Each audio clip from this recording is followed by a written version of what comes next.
Mobile tipper জন্য কে কি dialogue শুনেন ফ্যামিলি থেকে?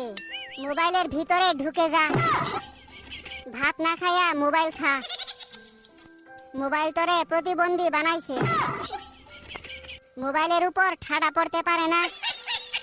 মরার পরেও মোবাইল দিয়া দিমু, চোখ লাগিয়ে দিয়ে টিপতেই আছে।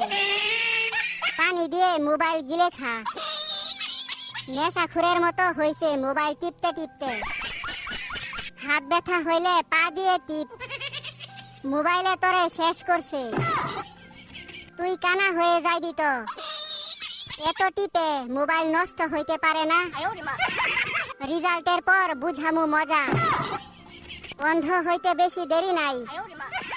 পাগল হয়ে যাইবি তুই। সারাদিন মোবাইলের মধ্যে কি দেখোস? আমি বলুম না, আমার শরম করে।